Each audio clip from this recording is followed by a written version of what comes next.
नमस्कार, आदाब। Crime petrol city crimes अध्याय के आज के एपिसोड में आप सबका स्वागत है। बड़ा शहर, वहां की चकाचौंध और सुख सुविधाओं से भरी जिंदगी, ये सब किसे अच्छा नहीं लगता। जितना बड़ा शहर उतनी बड़ी महत्वाकांक्षाएं। तेज रफ्तार जिंदगी से कदम मिलाकर चलने की आदत सी हो जाती है। बड़े शहर की हर रंगीनियां अपनी सी लगने लगती हैं, लेकिन ये बहुत जल्द अमीर बनने, आगे बढ़ने की भूख कई बार कब पॉजिटिव से नेगेटिव हो जाती है ये पता ही नहीं चलता। ये परेशानियां तब और बढ़ जाती हैं जब इंसान बड़े शहर और वहां रहने वाले बड़े लोगों के साथ बराबरी की टक्कर में अपनी हैसियत भूल जाता है। जब इंसान और बड़ा और ज्यादा की चाहत में सही गलत का फर्क भूल जाता है। जब इंसान सिर्फ अपनी जरूरतें नहीं बल्कि अपनी सारी चाहतें पूरी करने लगता है। इंसान को तब इस बात का अंदाजा नहीं रहता है कि कब उसने अपनी चादर से कहीं ज्यादा पैर फैला लिए हैं, कब एक लग्जरियस और कंफर्टेबल लाइफ के नाम पर उसने अपराध का दामन थाम लिया है।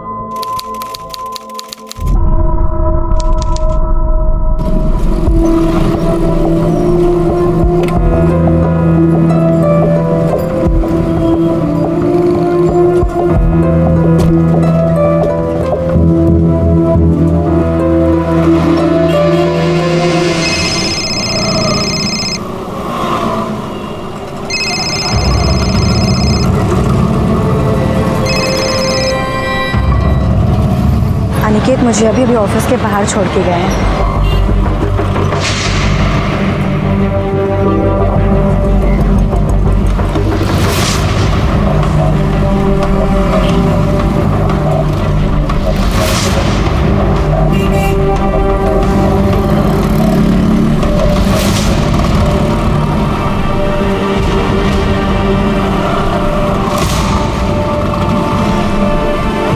हेलो, पिछले 4 किलोमीटर से गाड़ी मुझे फॉलो कर रही है।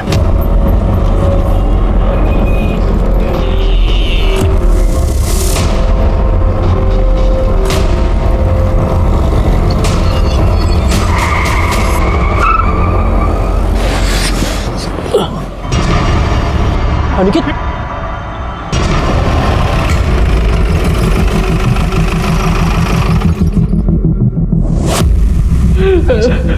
This was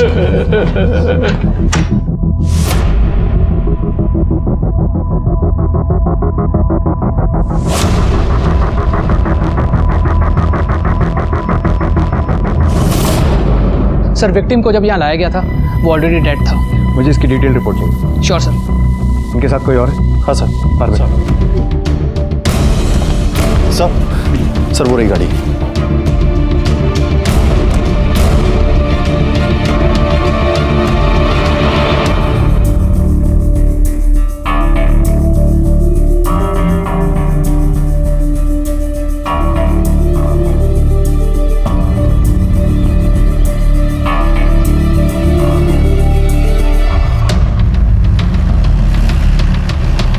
रोको, यही जगह बोली थी ना? हाँ देखो चारों तरफ कुछ मिलता है तो।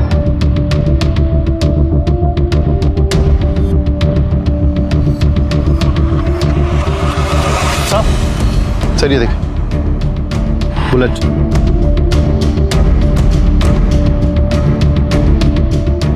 और सर ये देखिए,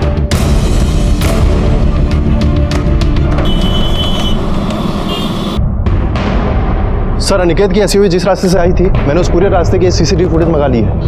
गुड, ऐसा करो अनिकेत के दोस्त अपन को कल थाने बुलाओ।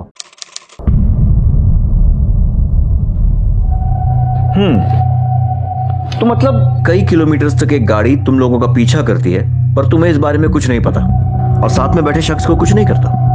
सर, जब अनिकेत ने झटके से गाड़ी रोकी तब मुझे पता चला कि एक दूसरी गाड़ी ने फोर्सफुली उसको गाड़ी रोकने पे मजबूर किया।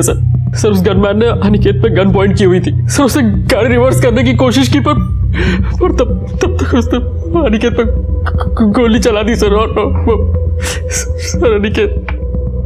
कमाल की बात है ना पंकज, हमने उस रूट का सीसीटीवी फुटेज चेक किया और उसमें क्लियर है कि वो कार बहुत देर से अनिकेत की एसयूवी का पीछा कर रही थी और जिस तरीके से अनिकेत ने अपना रास्ता बदला उससे ये साफ है कि अनिकेत को भी पता चल गया था कि कोई उसका पीछा कर रहा है और तुमने कुछ नहीं देखा। अनिकेत ने भी तुम्हें कुछ नहीं बताया। सर हो सकता है अनिकेत ने मुझसे कुछ कहा हो पर मैं ही नहीं सुन पाया सर। असल में मैं चलो ध्यान रखना अपना, ठीक है? आप भी ध्यान रखना। सर मैंने ईयरफोन्स लगाए हुए थे और सर अपने एक दोस्त से टेक्स्ट पे बात कर रहा था। सर हो सकता है अनिकेत ने मुझसे कुछ कहा पर मुझे पता ही नहीं चला।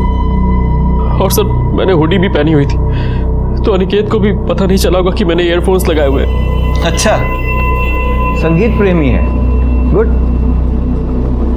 कौन सा गाना सुन रहे थे? सर मेरे फेवरेट सिंगर का लेटेस्ट एल्बम आया हुआ था सर, उसी का गाना सुन रहा था। मोबाइल है?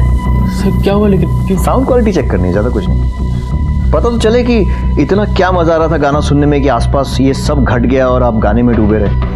देखो देखो,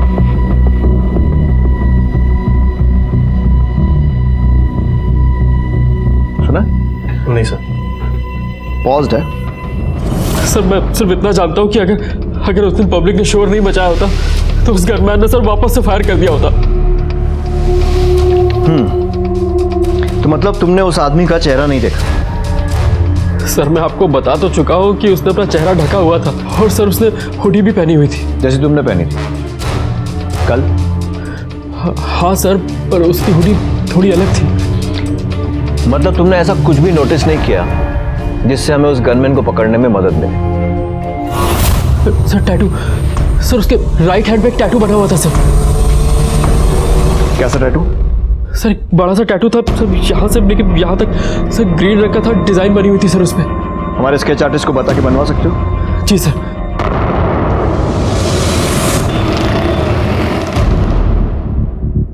सर सपन ने कंफर्म किया है, गनमैन के हाथ में कुछ ऐसा ही टैटू बना हुआ था। और वो जो व्हाइट अकॉर्ड गाड़ी जिसका सीसीटीवी में रजिस्ट्रेशन नंबर मिला था, उसके मालिक से कुछ पता चला? नहीं सर, अभी तक तो कुछ पता नहीं चला है, लेकिन जल्दी हम उस तक पहुंच जाएंगे। अनिकेत की फैमिली हिस्ट्री? सर अनिकेत के फादर मेरठ के जाने माने और रईस प्रॉपर्टी डीलर हैं। और सर ये भी पता चला है कि अनिकेत के पेरेंट अनिकेत और अमृता की शादी से खुश नहीं थे। क्यों? उन दोनों की फैमिलियां बराबरी की नहीं थी? नहीं सर, ऐसा कुछ नहीं है। सर अमृता के फादर भी जाने माने कॉलेज के लेक्चरर हैं, पैसे वाले हैं, और सर उन्होंने तो काफ़ी किताबें भी लिखी हैं। जब दोनों फैमिलीज बराबर की थी तो फिर प्रॉब्लम क्या थी अमृता से? सर दरअसल अमृता का पहले किसी के साथ अफेयर था, तो अनिकेत के पेरेंट्स को लगता था कि शादी के बाद भी अमृता का अफेयर चालू है, इसीलिए। जेलस एक्स लवर का एंगल अब समझ में आ रही है ना स्टोरी? Excuse me sir.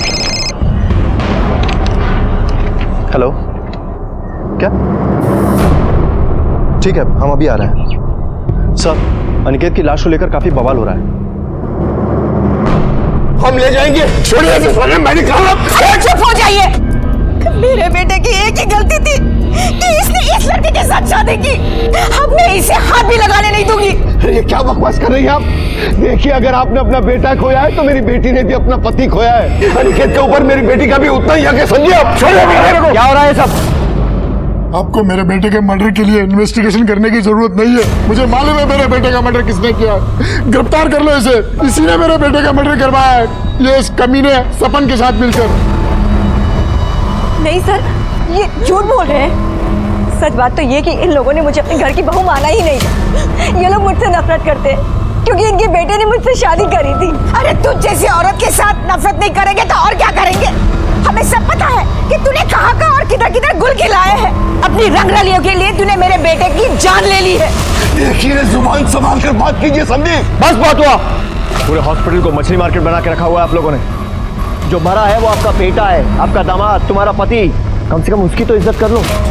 अरे मैं कह रहा हूँ सर कि इसने ही मेरे बेटे को मारा है। इसका चक्कर चल रहा था।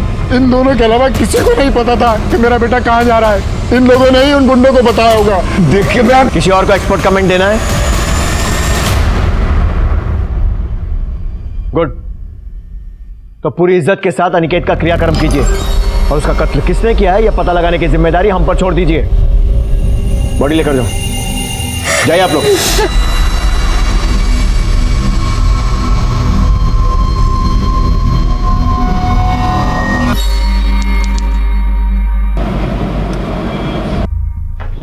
सर। हाँ पंकज। सर एक बुरी खबर है। पंकज मुझे बुरी खबर नहीं, लीड्स चाहिए। हाँ।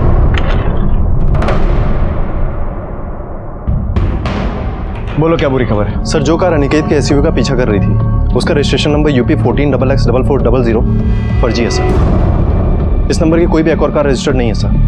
वाकई में बुरी खबर है। ऐसा करो, इस नंबर के आसपास के जितने नंबर्स हैं उनकी पूरी सीरीज चेक करो और देखो उनमें से कोई वाइट अकॉर्ड का नंबर है। अंधेरे में तीर चलाने जैसा है, पर क्या पता निशाने पर लग जाए। मैं पता करता हूँ सर। सर वो अमृता ठाकुर है। अब ठीक है। हम सॉरी जिस तरह से आपके सास ससुर ने आप पर इल्जाम लगाया कि आपने सपन के साथ मिलकर अनिकेत का कत्ल करवाया, बड़ी गलत बात है। क्योंकि असल में आपने सपन के साथ नहीं बल्कि अपने बॉयफ्रेंड के साथ मिलकर अनिकेत का कत्ल करवाया। क्या? ये क्या बकवास कर रहे हैं आप मेरे ऊपर ऐसे बेसलेस एलिगेशन कैसे लगा सकते हैं? बेसलेस छी, मतलब आपका कोई बॉयफ्रेंड नहीं है?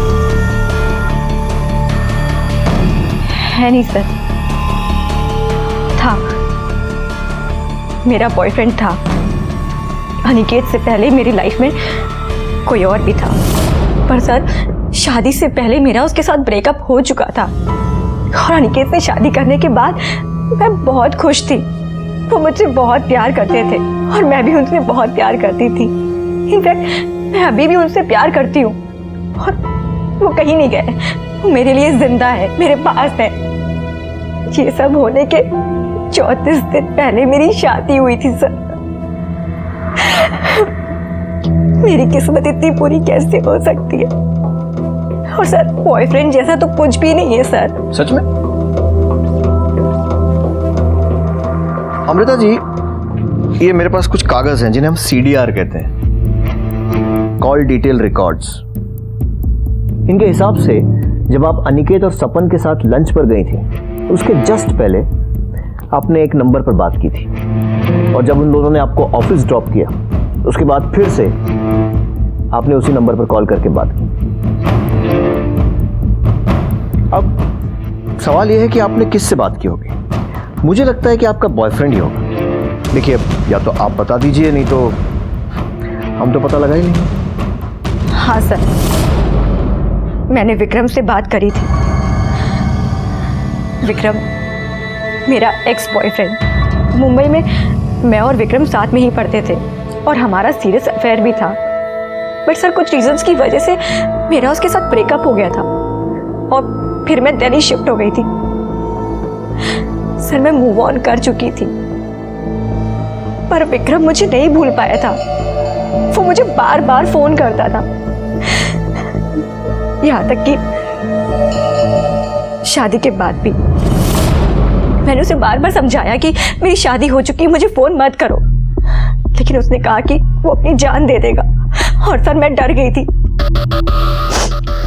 इसीलिए मैं उससे बात करती थी। मैंने उसे कई बार बोला कि मेरी लाइफ में उसके लिए कोई जगह नहीं है, पर वो सुनने को ही नहीं तैयार था सर। वो मुझे बार बार कॉल करता था। मैं हर तरीके से आपकी हेल्प करने को तैयार हूँ। प्लीज मेरे पति के कातिल को ढूंढिए और उन्हें कड़ी से कड़ी सजा दीजिए सर। चलिए, किसी बात में तुम्हारे ख्यालात मिलते हैं। मैं भी आपके पति के कातिल को कड़ी से कड़ी सजा दिलवाना चाहता हूँ। अच्छा, ये विक्रम मुंबई में कहाँ रहता है? पता नहीं सर, मैं तो 2 साल पहले यहाँ पे शिफ्ट हो गई थी। वो कहाँ रहता है मुझे उसका कोई आइडिया नहीं है।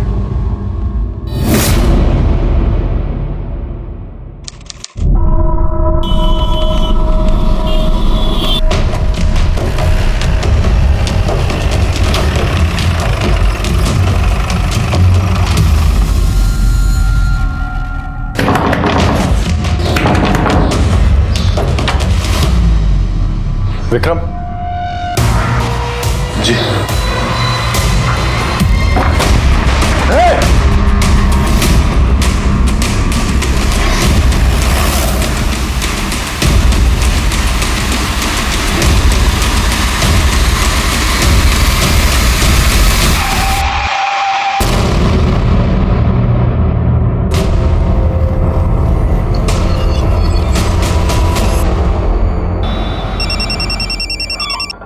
हाँ पंकज, बोलो। क्या? यस सर, विक्रम पिछले 1 हफ्ते से दिल्ली में ही था। मैंने उसे अरेस्ट कर लिया सर। बहुत दौड़ाया साले ने। गुड, लगता है केस जल्दी सॉल्व होने वाला है। लेकर आओ इस विक्रम को। तब तक मैं जरा अमृता मैडम को मीटिंग के लिए बुलाता हूँ। ठीक है सर।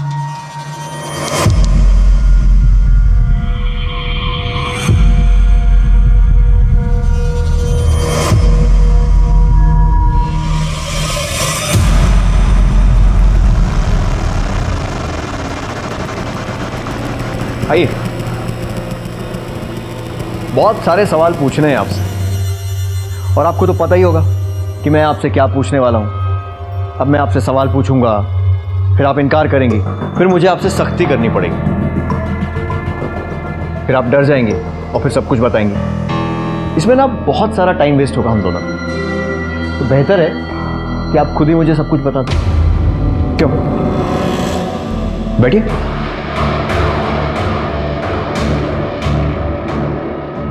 प्लीज। सर, मैं मानती हूँ कि मैंने आप लोग से छुपाया कि विक्रम यहाँ दिल्ली में था। एक्चुअली सर, विक्रम मुझसे मिलने के लिए बहुत डेस्परेट था।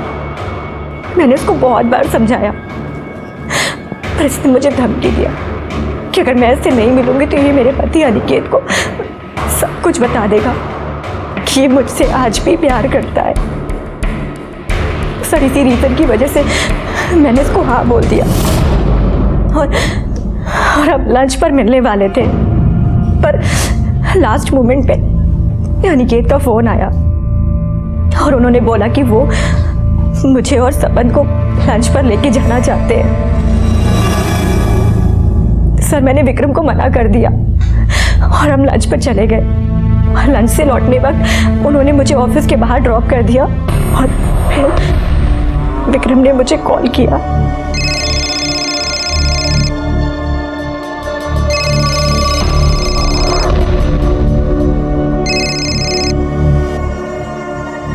अनिकेत मुझे अभी भी ऑफिस के बाहर छोड़ के गया है। तुम यहाँ क्या कर रहे हो? तुम्हारा इंतजार। बट डोंट वरी, तुम्हारा इंतजार करने की तो मुझे आदत हो चुकी है। एनीवेज, अपना ऑफिस नहीं दिखाओगी? हाय अमृता।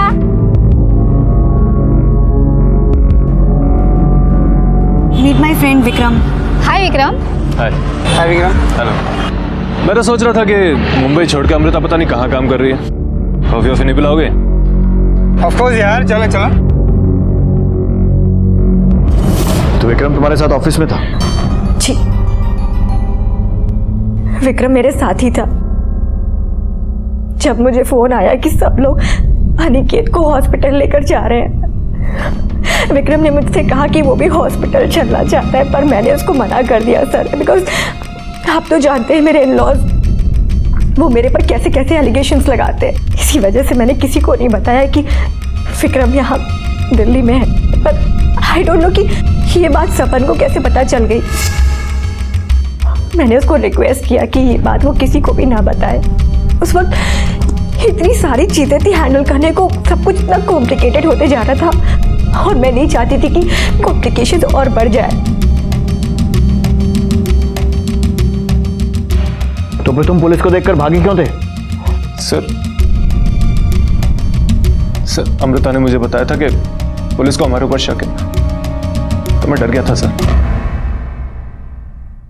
पुलिस को अमृता और विक्रम पर शक था, लेकिन अमृता के ऑफिस में पता करने पर वहां के स्टाफ ने यही बताया कि विक्रम उस दिन उन सब के साथ ऑफिस में ही मौजूद था जब अनिकेत का कत्ल हुआ।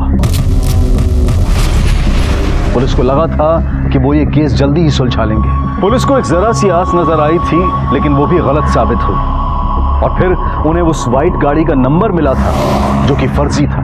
यहां तक कि उसके आसपास की सीरीज के सभी नंबर खंगालने के बाद भी उनके हाथ सही नंबर नहीं आ रहा था। इंस्पेक्टर मलिक के कहने पर बाकी की टीम ने एनसीआर रीजन के रिकॉर्ड्स चेक करने शुरू किए और सीसीटीवी फुटेज और सपन के बयान के आधार पर पुलिस ने उस हत्यारे का हुलिया मीडिया में जारी किया, जिसमें खास तौर पर उस हत्यारे के टैटू को दिखाया गया और पुलिस ने हत्यारे की सूचना देने वाले को 5 लाख का इनाम देने का इश्तिहार भी निकलवाया। उन्हें उम्मीद थी कि इस तरह से जल्द ही कोई ना कोई उनके सामने जरूर आएगा, लेकिन जो उनके सामने आया वो एक बड़ी साजिश की तरफ इशारा कर रहा था। सर एक इन्फॉर्मेशन मिली है। कोई 5 लाख का इनाम क्लेम करने आया क्या? नहीं सर, अनिकेत के कॉल रिकॉर्ड से कुछ मिला है। सर ये देखिए, अनिकेत ने आखिरी कॉल अपने फूफा जी ललित चौधरी को किया था और सर ये ललित चौधरी उस दिन मॉर्ग में भी था। हाँ, तो हो सकता है ऐसी कॉल किया हो। इसमें अलग क्या है? अलग है सर ये ललित और अनिकेत के पिता श्याम पहले बिजनेस पार्टनर्स थे। बाद में इन दोनों फैमिली में कट्टर दुश्मनी हो गई पिछले कई सालों से। और सर र्यूमर्स है कि इस ललित के बेटे अखिलेश ने एक धमकी दी थी कि वो पूरी ठाकुर फैमिली को खत्म कर देगा। चलो जरा इन फूफा जी से भी मिलते हैं, इनके कॉल रिकॉर्ड्स भी निकलवाओ, पता करें इन फूफा जी की नाराजगी का कारण।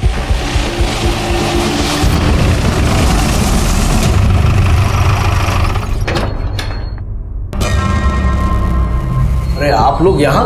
बस वैसे ही अनिकेत के केस के सिलसिले में कुछ सवाल पूछने थे, रूटीन सवाल। तो चाय ठंडा लेंगे आप? जी नहीं, जवाब लेंगे सही वाले।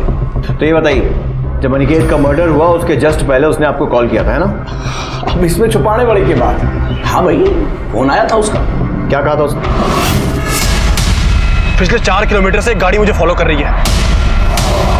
और वो खुद भी इस बात के लिए पूरी तरह से श्योर नहीं था। उस तरफ से फोन कट गया। मैंने भी बार बार फोन करने की ट्राई की और फोन नहीं मिला। फिर एक मेरा क्लाइंट आ गया, मेरे भी दिमाग से निकल गया। मेरे को तब याद आया जब मेरे एक रिश्तेदार ने फोन करके बोला भाई अनिकेत को गोली लग गई है। मतलब अनिकेत ने अपने परिवार को छोड़कर, बीवी को छोड़कर, दोस्तों को छोड़कर आपको फोन किया ये बताने के लिए कि कोई उसका पीछा कर रहा है। अब क्यों ना हो भाई, फूफा हूं मैं उसका। हाँ, ऐसा फूफा जो उसके बाप का दुश्मन है, जिसने उसके परिवार को खत्म करने की कसम खा ली है। मतलब तकलीफ के समय अनिकेत ऐसे फूफा को क्यों फोन करेगा?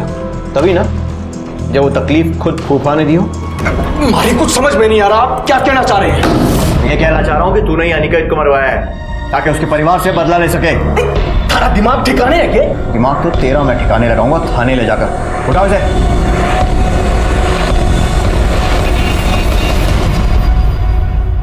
बहुत गलती कर रहे हैं। ये देख, ये नंबर जिस पर पिछले महीने तूने 2 बार बात की थी, किसका है? हजारों फोन करता हूं, अब किस किस को याद रखूंगा? मैं याद दिलाता हूं। बिरजू नाम है उसका, सुपारी लेता लोगों को मारने की। याद आया? हाँ, वो बिरजू को फोन किया था अनिकेत की सुपारी देने के लिए। और क्या करता मैं? अनिकेत ने मेरे को धमकी दी थी कि पूरे परिवार को मार डालूंगा। मेरे को तो बड़ा गुस्सा आ रहा था, पागल हो गया था मैं। जैसे ही मारा गुस्सा शांत हुआ, मैंने मन बदल लिया। मन नहीं बदला है तो अपनी बात बदल रहा है। तू नहीं मरवाया ना अनिकेत को? नहीं सर, मैं सच कह रहा हूँ। आप बिरजू को पूछ लो। अनिकेत को भी ऐसा ही गुस्सा आ रहा था, वो भी यही समझ रहा था कि मैंने गुंडे भेजे हैं। तभी तो गुस्से में उसने मेरे को फोन किया था। पिछले 4 किलोमीटर से एक गाड़ी मुझे फॉलो कर रही है। ये बकवास बंद कर अनिकेत। हैं? अरे मैं बोल रहा हूं ना, मैंने कोई आदमी ना भेजे हैं। मेरे पीछे गुंडे सिर्फ तू ही भेज सकता है, लेकिन एक बात याद रख, तुझे मारे बिना मैं मरूंगा नहीं, समझा? तू अपने इन पचड़ों में ना मारे को मत डाल। और वैसे भी तूने और तारे बाप ने जो है बड़े लोगों का उल्लू काटा है, उनमें से ही कोई होगा। तुझे तो मैं बाद में देखता हूं। उसके बाद अनिकेत का कोई फोन नहीं आया। जब तक हमारी इंक्वायरी पूरी नहीं हो जाती ना, शहर छोड़कर मत जाइयो। सर हमने काफी नंबर से मैच कराया, लेकिन एक कार का नंबर ऐसा मिला जो उस नंबर से काफी करीब है। और सर इस व्हाइट अकॉर्ड कार का नंबर है UP 14XX 4300, ना कि 4400। हो सकता है उन लोगों ने 300 का 400 कर दिया। Yes sir. और सर ये कार गाजियाबाद के रहने वाले किसी महेश त्रिपाठी के नाम पे रजिस्टर्ड है। महेश त्रिपाठी?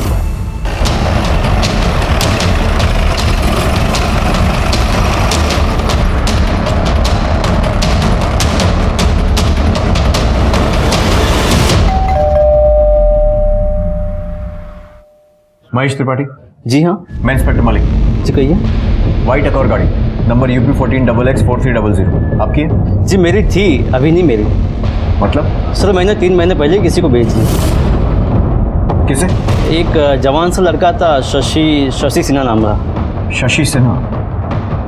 उम्र क्या होगी इसकी? यही कोई 27-28 के आसपास होगी उम्र। गाड़ी के ट्रांसफर पेपर्स है आपके पास? हाँ है ना, अभी देता हूँ। एक और सस्पेक्ट ये लीजिए सर।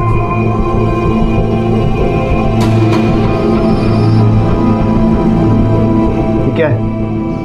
इसमें कुछ भी क्लियर नहीं है। ओह सॉरी सर, थोड़ी सी गलती से ग्रेवी गिर गई थी इसके ऊपर। उसके बारे में कुछ और बता पाएंगे? ज़्यादा कुछ नहीं पता उसके बारे में, लेकिन हाँ उसके हाथ में छोटा सा टैटू था।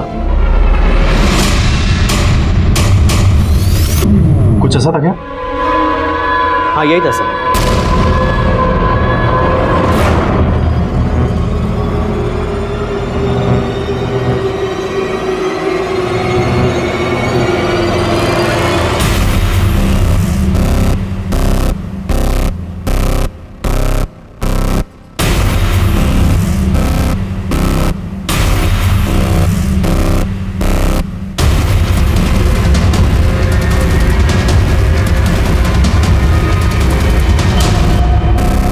मैंने बोला था ना तेरे को। अरे हाँ यार, मुझे लगा था यहाँ कोई नहीं रहता है। 1 हफ्ते से है यहाँ, बाहर भी बहुत कम निकलता है।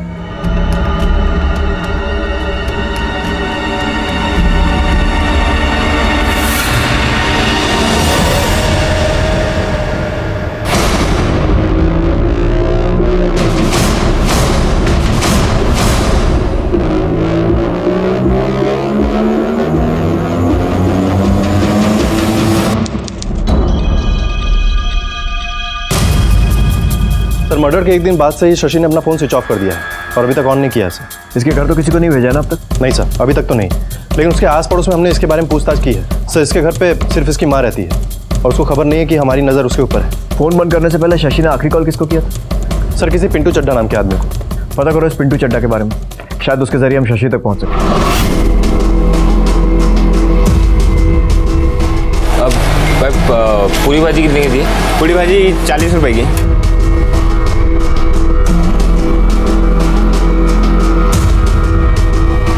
अब समोसे 10 रुपए का एक देना।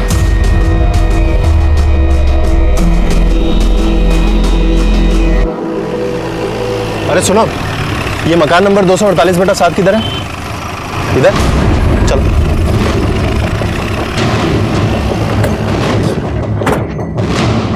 इस बार कोई गड़बड़ नहीं होनी चाहिए। ये पिंटू चड्ढा मुझे हर हालत में चाहिए। हो सकता है यही हमें शशि तक पहुंचाए। घर के पीछे वाले रास्ते पर भी नजर रखो, कहीं भागने की कोशिश न करें। सब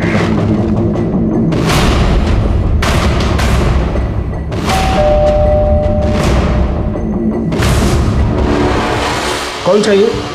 आप पिंटू चड्ढा? हाँ हूँ। तो ये बता, शशि सिन्हा कहाँ है? सब मुझे माफ कर दो, मुझे नहीं मालूम। मैं पिंटू चड्ढा नहीं हूँ। झूठ बोलता है, लेकिन चल। इसने कुछ नहीं किया सर, मत मारिए मत मारिए। अरे आप लोग क्यों मार रहे हैं इसे? झूठ बोलेगा तो पिटेगा। बोल रहा है कि पिंटू नहीं हूँ। हाँ साहब, ये पिंटू नहीं है, ये तो नत्थू है। अरे यहाँ बेर और इमली का ठेला लगाता है और ये बीवी है उसकी। तो पिंटू चड्ढा कहाँ है? वो तो मर गया अभी कुछ ही दिन पहले।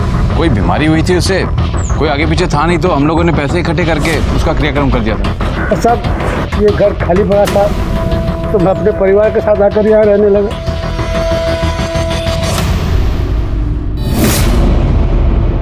पुलिस को लगा था कि वो पिंटू के जरिए शशि सिन्हा तक पहुंच जाएंगे, लेकिन पिंटू की मौत के साथ वो उस आखिरी कड़ी को भी खो चुके थे।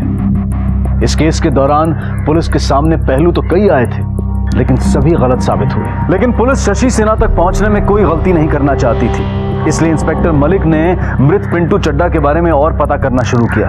उन्हें पक्का यकीन था कि पिंटू चड्ढा के तार कहीं ना कहीं शशि से जरूर जुड़े थे। और वहीं दूसरी तरफ पुलिस 24 घंटे शशि की मां पर नजर रखे हुए थी।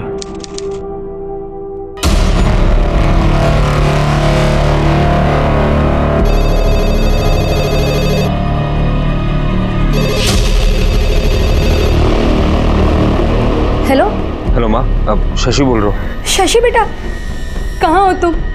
कैसे हो? मैं ठीक नहीं हूँ माँ, मुझे कुछ पैसे की जरूरत है। घर आ जाओ बेटा। माँ अभी घर नहीं आ सकता मैं। क्यों? किससे डर रहे हो? वो गुंडा, वो अभी भी तुम्हारे पीछे पड़ा है ना? माँ ये सब मैं अभी बता नहीं सकता। आपने मेरे लिए कुछ 10-15 हज़ार का जुगाड़ करके रखना, ठीक है? अब मैं आपको फिर से फोन करता हूँ।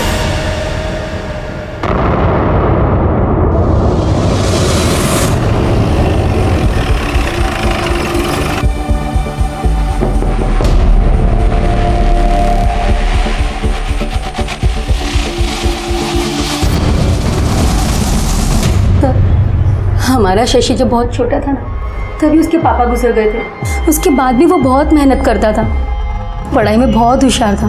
12वीं में तो उसको 95% आए थे और 2014 में उसने BE करके सिविल इंजीनियर बना।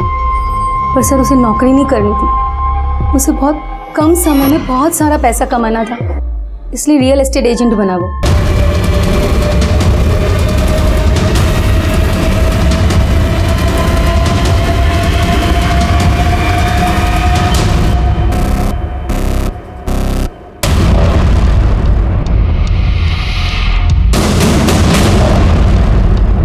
और फिर उसने ढेर सारे पैसे कमाना शुरू कर दिए। सर शुरू में तो सब कुछ ठीक चल रहा था, फिर उसने एक फ्लैट की डील की जिस पर केस चल रहा था। बेचारा बहुत बुरी तरीके से फंस गया था, उसका बिजनेस डूबने लगा, इसीलिए उसने एक लोन लिया। किससे लोन लिया था उसने? वो पिंटू है, पिंटू चड्डा। मुझे तो एक आंख नहीं भाता है वो। मेरा बेटा जब पैसा नहीं चुका पा रहा था, हर रोज घर पे आता था तकाजे के लिए। और एक दिन तो देख, अब बहुत हो गई तेरी बहानेबाजी। अब मुझे तेरे बहाने नहीं चाहिए, पैसे चाहिए, मेरे पैसे। अरे बोला ना दे दूंगा। तुम्हारे पैसे लेके भागा जा रहा हूँ क्या मैं? क्या समझ रहा है तू मुझको? है बहुत एकड़ी है तेरी, बहुत एकड़ी है। एक हफ्ते में या तो तू मुझे मेरे पैसे दे दे या फिर मैं तेरी जान ले लूंगा। सर अगले ही दिन शशि घर से चला गया 4 लाख के जुगाड़ के लिए, पर अब तक घर नहीं लौटा। मैंने राजू से भी पूछा पर उसने कहा कि उसे कुछ नहीं पता। राजू कौन? सर मैकेनिक है, मेरे बेटे की गाड़ी देखता है। कौन सी गाड़ी है शशि के पास? सफेद एक और है सर। UP 14XX4400, यही नंबर है ना? तो उस दिन से शशि से ना तो आपकी बात हुई न राजू की। जी नहीं। आप एक माँ हैं, अपने बेटे की खातिर कम से कम आपको झूठ नहीं बोलना चाहिए। सर उसका फोन आया था पैसों के लिए, वही तो वो बोल रहा था। मैंने उससे पूछा भी कि क्या वो गुंडा उसका पीछा कर रहा है, उसे परेशान कर रहा है, लेकिन उसने मुझसे कुछ भी नहीं कहा। सर प्लीज मेरे बेटे को बचा लीजिए। देखिए फिलहाल हम लोग जा रहे हैं, लेकिन हमारा एक आदमी 24 घंटे आपके घर पर नजर रखेगा। आपकी फोन कॉल भी रिकॉर्ड होंगी और मुझे पूरी उम्मीद है कि आप अपने बेटे को ये नहीं बताएंगी कि पुलिस को उसकी तलाश है, क्योंकि अगर आपने ऐसा किया तो आप और आपका बेटा दोनों बहुत बड़ी मुसीबत में पड़ सकते हैं। पिंटू चड्डा के बारे में पता करने पर पुलिस को यह जानकारी मिली कि पिंटू एक हिस्ट्री शीटर था और वो कई बार जेल जा चुका था। और आखिरी बार जब पिंटू जेल गया था तो वहां वो एक दूसरे अपराधी धर्मपाल शर्मा यानी कि धर्म के काफी करीब आ गया था। और जेल से निकलने के बाद भी पिंटू अक्सर फोन पर धर्म से बातें किया करता था। अब पुलिस ये शक कर रही थी कि हो सकता है कि धर्म, पिंटू और शशि मिले हुए हों और ये कोई गैंग है जिन्होंने ये हत्या सुपारी के लिए की हो। इसलिए पुलिस ने धर्म को ढूंढना शुरू किया ताकि वो धर्म के जरिए शशि तक पहुंच सके।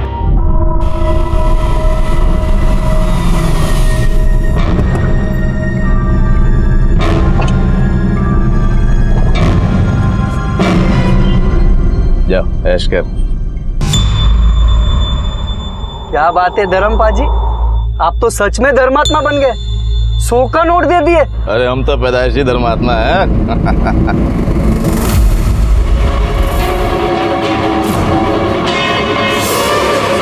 नीचे कर, नीचे कर काट। अब बुद्ध क्यों बनाया जल्दी भला?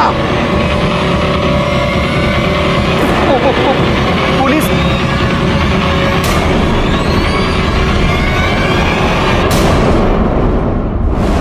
भाई लोग लाख बातें बना लें, ठुल्ला मामू बोल लें, पर पुलिस ना मुजरिमों तक पहुंच ही जाती है। अच्छी बात है ना? पर पता पुलिस की बुरी बात क्या है? मारती बहुत है। और हमारे पंकज को तो खास मजा आता है मुजरिमों को मारने में। तो मार खाने से बच जा और अनिकेत के मर्डर के बारे में सब कुछ सच सच बता दे। माता रानी दी सो साहब, मैंने कुछ नहीं पता। हाँ साहब, यह जरूर है कि मैं चोरी की कारों का धंधा करता हूँ और ये चोरी की कारें खरीद के ये शराब माफिया और क्रिमिनल गैंग को बेचता हूँ। और पिंटू, उसका क्या लेना देना है इस सबसे? साहब जी, जब भी कोई क्लाइंट ये गड्डी वड्डी का ऑर्डर करता है तो वही सादा पिंटू यो गड्डी का बिगाड़ करता है। मतलब पिंटू तेरे लिए चोरी की गाड़ियां सप्लाई करता था? हाँ जी। आखिरी कौन सी गाड़ी का ऑर्डर दिया था तूने उसे? फॉर्च्यून गड्डी था साहब। एक ड्रग डीलर ने मैनू आर्डर किया सी ते मैं पिंटू ने कहा कि वैसे ही फॉर्च्यून गड्डी का जुगाड़ करने वास्ते मैं पैसे भी दिते साहब उन्होंने 6 लाख रुपये। फिर कुछ नहीं साहब, मेरा कोई वापस कॉन्ट्रैक्ट वॉन्ट्रैक्ट होया नहीं। मैं सोचा कि वो गड्डी का जुगाड़ करने वास्ते लग्या होया है, फिर मैनू कल ही पता चलिया कि मर गया हो। शशि सिन्हा को जानता है? नहीं जानता है साहब, रब दी सो नहीं जानता।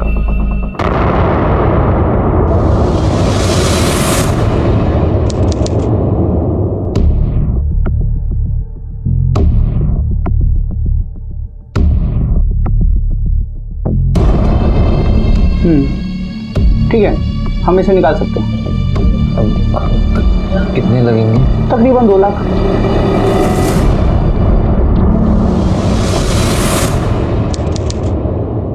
सर हमें शशि कॉल रिकॉर्ड से राजू मैकेनिक का नंबर मिल गया है। हमने शशि की मां से कंफर्म भी करा लिया है सर, और राजू के नंबर को सर्विलांस पे भी डाल दिया है। जैसे ही शशि राजू को फोन करेगा हमें पता चल जाएगा सर। गुड।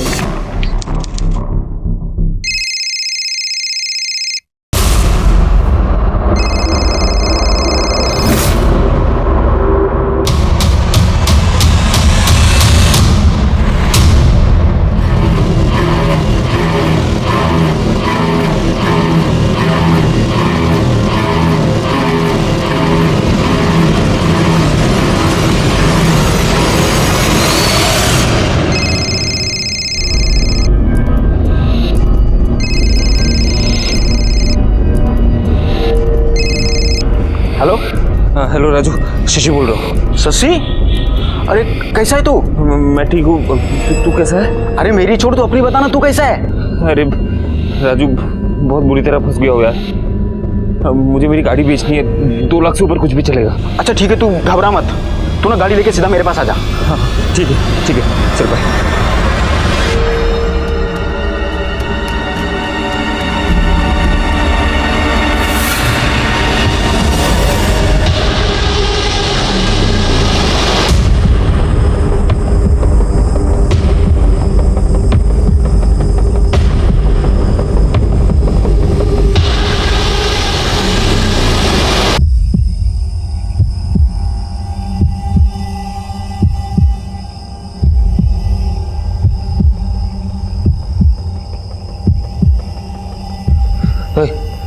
राजू का है? मैं शशि, राजू को बुलाओ यार। क्या काम है? अरे मिलना है उससे। पहले हमसे तो मिल लो।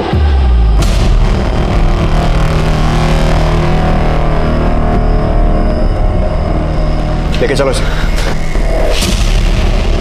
पिंटू के डर से हम घर से भागकर छिपते फिर रहे थे, लेकिन पिंटू को हमारे ठिकाने का पता चल गया।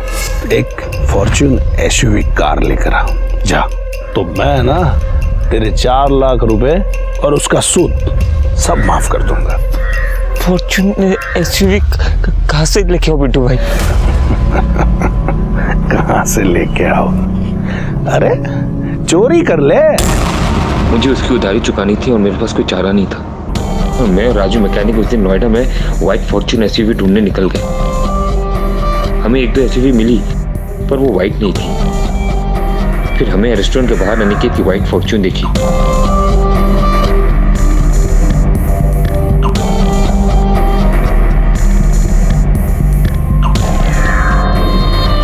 ये देख, एकदम नया माल है। हाँ ये चलेगा यार। क्या करें? पार्किंग से चुरा ले। पार्किंग चुराने में खतरा है, कैमरे लगे होंगे। मैं तो बोलता हूँ मौका देखकर रास्ते में छीन लेते हैं। मैं गाड़ी पे नजर रखता हूँ, तू जाकर आसपास का जायजा लेके। ठीक है, चल।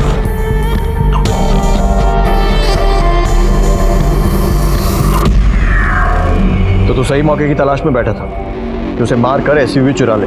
नहीं सर, हम उसे मारना नहीं चाहते थे सर। हम तो बस अपनी जान बचाने के लिए वो गाड़ी चुराना चाहते थे, ताकि हमारी लोन माफ हो जाए। हमारा बैड लक भी देखिए ना सर, हमें अब जाके पता चला कि पिंटू मर चुका है। यही बात हमें पहले पता चल चुका होता तो पिंटू का डर हमारे सर पे नहीं होता।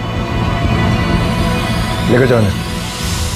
पुलिस के हाथ अनिकेत का असली कातिल लग चुका था। शशि को अपने किए हुए अपराध की सजा जरूर मिलेगी, लेकिन कुछ सवाल ऐसे हैं जो शायद कभी खत्म नहीं होंगे। आखिर वो ऐसी कौन सी चीज है जिसे पाने के लिए इंसान ना सिर्फ अपने भविष्य को दांव पर लगा देता है, बल्कि किसी मासूम की जिंदगी से खेलने से भी बाज नहीं आता। क्यों एक सुनहरे सपने के लालच में जानबूझकर इंसान अपराध की अंधेरी सुरंग में खोता चला जाता है? ऐसी महत्वाकांक्षा का क्या फायदा कि इंसान अपराध के दलदल में धंसता चला जाए। शशि सिन्हा एक इंजीनियर था। वो अगर चाहता तो बिजनेस के फेलियर के बाद भी एक अच्छी नौकरी करके अपना जीवन ठीक तरह से बिता सकता था। वो पिंटू का कर्जा भी उतार सकता था, लेकिन ये सब छोड़कर उसने एक ऐसा रास्ता अपनाया जो उसे अपराध की दुनिया तक ले गया। परिणाम की चिंता किए बिना शशि ने छलांग लगा दी और फिर मुंह के बल जा गिरा। उसकी एक गलती ने न सिर्फ उसकी जिंदगी बर्बाद कर दी, बल्कि कई और जिंदगी भी उजड़ गई। अमृता और अनिकेत के सारे सपने टूट गए। उनकी गलती बस इतनी सी थी कि शायद अनिकेत गलत वक्त पर गलत जगह पर था, या फिर गलत वक्त में वो सफेद गाड़ी गलत जगह पर थी। आसमान को छूने के सपने देखने में कोई बुराई नहीं है, लेकिन नींद से जागने के बाद इंसान अपने कदम जमीन पर ही रखता है, और जमीन को मजबूत बनाए बगैर आसमान में उड़ान नहीं भरी जा सकती। इसी विचार के साथ अब मैं अनूप सोनी आपसे विदा लेता हूं। फिर मुलाकात होगी अगले एपिसोड में एक और चौंका देने वाले केस के साथ। तब तक अपना और अपने परिवार का ख्याल रखें और देखते रहें क्राइम पेट्रोल सिटी क्राइम। सबक एक को सीख हम सबको। जय हिंद। नमस्कार, आदाब। क्राइम पेट्रोल सिटी क्राइम्स अध्याय के आज के एपिसोड में आप सबका स्वागत है। मूक बधिर होने के बावजूद अनिका एक हंसती खेलती खुश मिजाज जिंदा दिल लड़की थी। आखिर वो क्या वजह थी जिसने इस बहादुर लड़की को आत्महत्या की कगार पर लाकर खड़ा कर दिया? हर इंसान में कमियां होती हैं, दोष होते हैं, ऐब होते हैं, फिर चाहे वो शारीरिक हो या मानसिक। लेकिन हैरानी की बात यह है कि अपने आप में कमियां होने के बावजूद हम औरों की कमियां निकालने से बाज नहीं आते। जहां हमें औरों की परेशानियों को समझकर उनके प्रति संवेदनशील होना चाहिए, वहीं हम उन पर ही उंगली उठा उनकी कमियों की निंदा करते हैं, उनका मजाक उड़ाते हैं। लेकिन अगर इससे भी हमारा मन नहीं भरता तो हम में से कुछ लोग ऐसे भी हैं जो दूसरों की कमियों का फायदा उठाकर उनका शोषण करते हैं, और नतीजा जन्म होता है अपराध का। बस ये बॉम्बे पहुंच ही रहा हूं मैं। हमारे काम को अप्रिशिएट किया लोगों ने। मैंने तुम्हें मिस किया। तुम्हें होना चाहिए था यहाँ पर तुम तो जानती हो ना, हम दोनों में से किसी एक का यहाँ होना कितना जरूरी है। I know I know I know, ये बात भी ठीक है। मनीषा, एक मिनट होल्ड करना, एक फोन आ रहा है। वीडियो कॉल इस वक्त। मनीषा, एक मिनट होल्ड करो।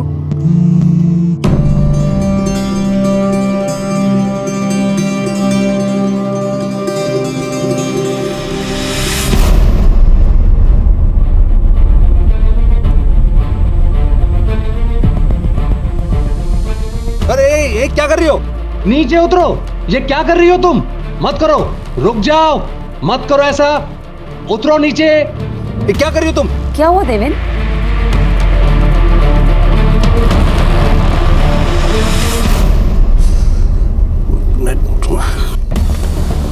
मनीषा मनीषा मनीषा, एक लड़की सुसाइड करने की कोशिश कर रही है हैंग करके।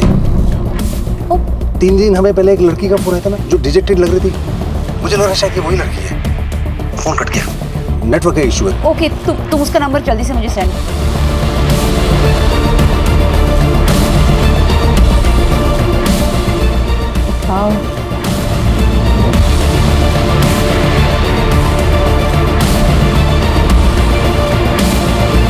Pick up the phone.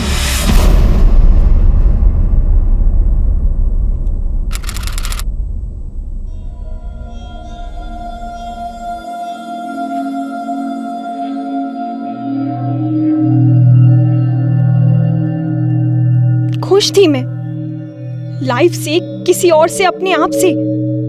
कोई शिकायत नहीं थी मुझे।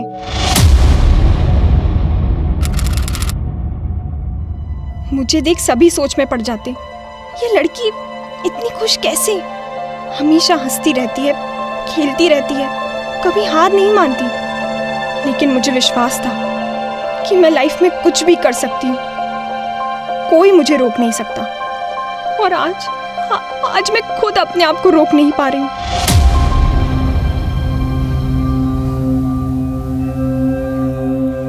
अरे वाह, कितनी अच्छी नाव बनाया अनिका। अनिका,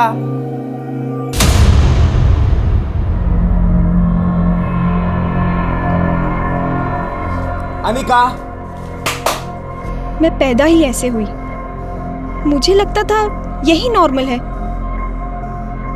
थोड़ा टाइम लगा ये पता चलने में कि मेरे आसपास बाकी सब नॉर्मल हैं, मैं नहीं। मेरे माँ बाप को भी टाइम लगा ये जानने और फिर एक्सेप्ट करने में कि उन्होंने एक बहरी गूंगी बच्ची को जन्म दिया था।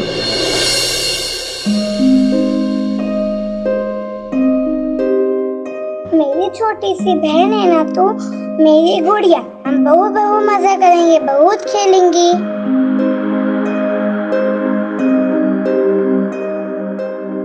आपने बनाया? बहुत अच्छा है। अनिका जैसी बच्ची के लिए तो स्कूल है स्पेशल टाइप का, आप इसे वहाँ क्यों नहीं भेजते?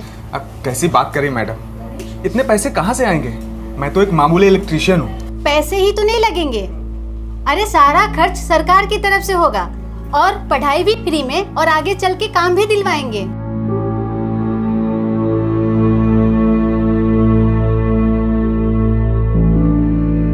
मैं भी स्कूल में जाने लगी, बहुत खुश थी मैं। सब अच्छा था, सभी अच्छे थे, इतना मजा आ रहा था। कभी सोचा तक नहीं था कि ये दिन भी आएगा। उठाओ, पिक अप द फोन।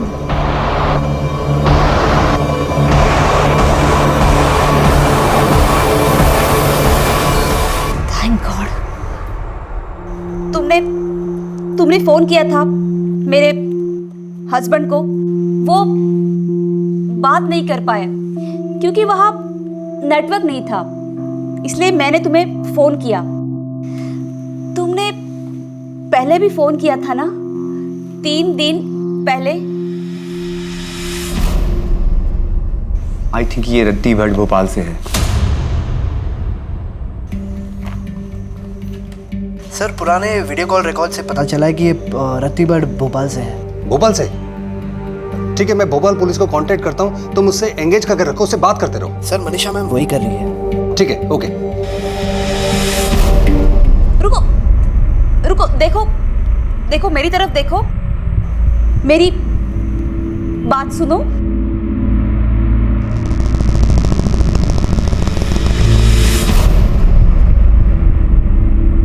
रुको, देखो मेरी तरफ देखो, तुमने यहाँ फोन करके एकदम सही किया, वेरी गुड। देखो, मुझे अपने बारे में बताओ, तुम कहाँ रहती हो, तुम्हारा घर कहाँ है, तुम्हारा नाम क्या है?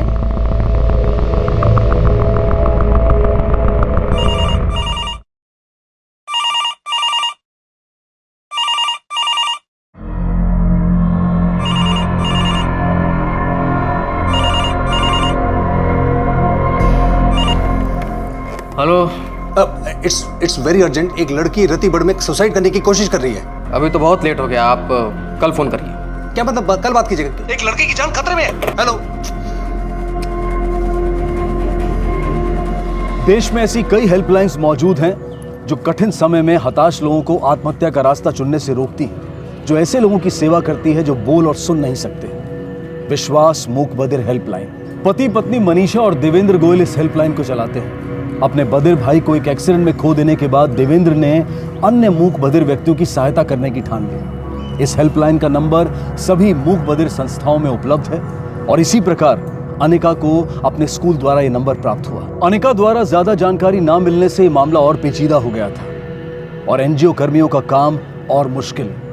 क्या देवेंद्र, मनीषा और उनकी ये हेल्पलाइन उसे रोककर उसकी जान बचाने में सफल हो पाएंगे?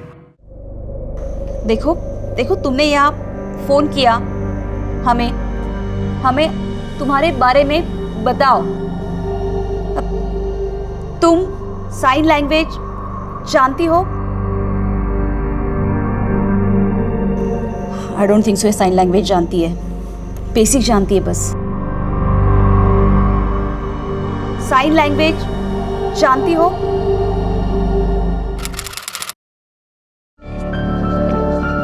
मुझे साइन लैंग्वेज आती है। मुझे स्कूल जाना सीखना अच्छा लगता था, मज़ा आता था। स्कूल में भी सभी को मैं अच्छी लगती थी। मिस मुस्कान बुलाते थे सभी मुझे। लोग हैरान थे कि मैं हमेशा इतनी खुश कैसे रहती हूँ। लेकिन एक दिन सब बदल गया जब मैं 10 साल की थी।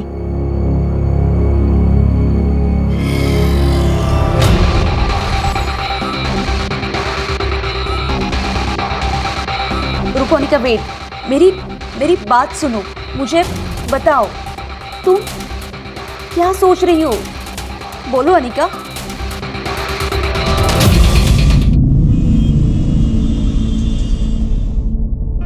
हाँ, ओके, हाँ, okay, thank you very much, मैं भी फोन करता हूँ। हाँ, okay.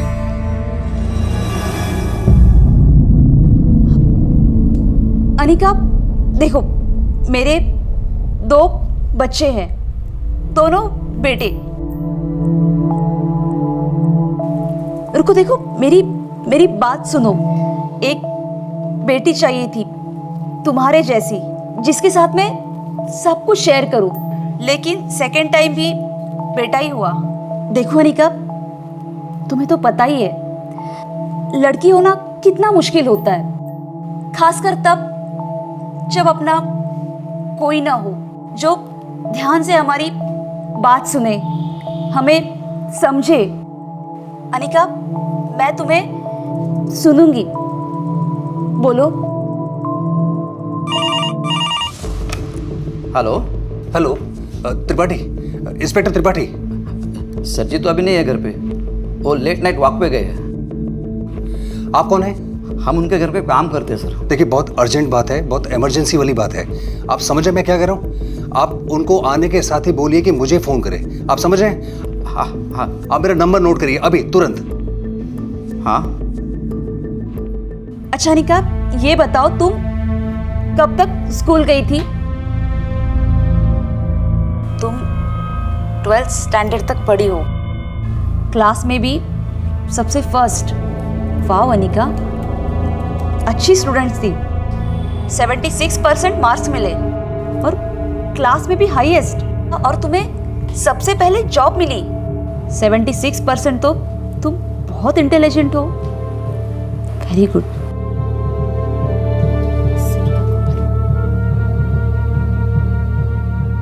Hello sir. Hello, Ayesha, सब ठीक तो है? हाँ सर, कॉल ऑन है, बात कर रही हैं। ठीक है, मैं पुलिस से कांटेक्ट करने की कोशिश कर रहा हूँ, और जैसे पुलिस से कांटेक्ट हो जाता है मैं तुमको बताता हूँ। सर 3 घंटे हो चुके हैं, उसे हेल्प की ज़रूरत है। कॉन्फिडेंस पूरी तरह से जा चुका है, गिव अप करने के काफ़ी करीब है। लेकिन क्या? लेकिन लगता है अभी भी कहीं ना कहीं थोड़ी सी उम्मीद बाकी है उसमें। लेकिन वो सुसाइड क्यों करना चाहती है? डफनेस और डमनेस की वजह से? सर सिर्फ वही रीज़न नहीं है, कुछ और भी है जो वो बता नहीं रही। बार बार कह रही है बचपन में सब अच्छा था। सर 12वीं भी पढ़ चुकी है और क्रिएटिव भी है। सर स्कूल के बाद घर के पास किसी वर्कशॉप में वो गिफ्ट बॉक्स बनाने का काम भी करती थी। कोई ना कोई बात है सर जो वो बता नहीं रही। मैं जो थी, जैसी थी, मैंने अपने आप को, अपनी लाइफ को एक्सेप्ट कर लिया था। मैं सिर्फ देखकर कई चीजें सीख सकती थी। मेरे दोस्त और मैं खूब मजे करते, हमेशा हेल्प करते थे मेरी। लेकिन ऐसी भी कुछ बातें होती हैं जो फ्रेंड्स को भी बताई नहीं जा सकती।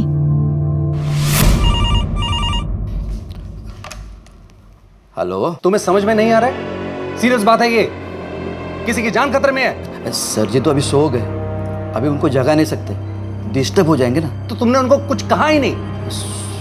सर मैं भूल गया।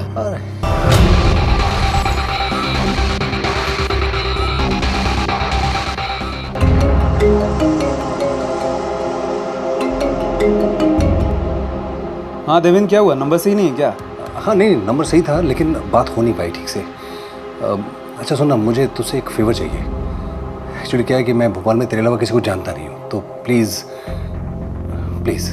हाँ ठीक है, वो सो रहे हैं लेकिन बहुत अर्जेंट काम है, प्लीज़ उनको बोल दीजिए। मैं प्रेस से हुए, देखिए ये कार्ड दिखा दीजिएगा उनको। मैंने एक बार बोल दिया ना, सर जी सो रहे, डिस्टर्ब मत कीजिए। सिक्योरिटी लेके जाओ। एक मिनट, हाथ किसको लगा रहे हैं आप? तमीज से बात करने नहीं आती क्या आपको? बोल रहा हूँ ना, बहुत अर्जेंट काम है। क्या हो रहा है? क्या हो रहा है? सर मेरा नाम वेदांत चंदेल है, मैं प्रेस से हूँ। इतनी रात को? हाँ सर, इमरजेंसी है। एक डेफ एंड डम लड़की खुदकुशी करने वाली है। एग्जैक्ट लोकेशन का तो पता नहीं है सर, लेकिन हमारे ही एरिया में है। उसे बचाने के लिए आपकी हेल्प की ज़रूरत है सर। और वो सुसाइड हेल्पलाइन वाले उस लड़की के कॉन्टैक्ट में है और पिछले 2 घंटे से आपको कॉन्टैक्ट करने की कोशिश कर रहे थे सर, लेकिन कॉन्टैक्ट नहीं हो पा रहा था, इसके लिए मैं आया हूँ। 2 घंटे से? हाँ सर।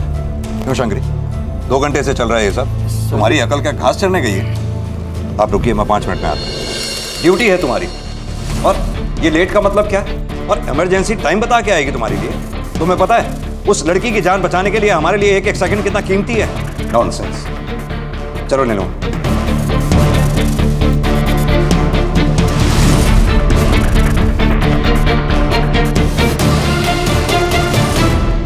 सर कॉल लोकेशन ट्रैंगुलेट करवा रहे हैं, लेकिन उसमें बहुत टाइम लग जाएगा। हमने साइबर एक्सपर्ट को भी बुलाया। अगर किसी तरह हमें ये पता चल जाए कि वो लड़की कौन से नेटवर्क से कनेक्टेड है, तो उसका लोकेशन वहां से भी ट्रैक कर सकते हैं। We trying both ways sir. Good, let's be ready. Information कहीं से भी आ सकती है। वैसे भी अभी हमारे पास इस लड़की के नाम के सिवा और कुछ भी नहीं है। मैं देवेंद्र के टच में हूं, तुम हेल्पलाइन के टच में रहो। जैसे उस लड़की से जुड़ी कोई भी खबर, जैसे उसका नेम, एड्रेस, कुछ भी पता चले, मुझे इन्फॉर्म करो। सर।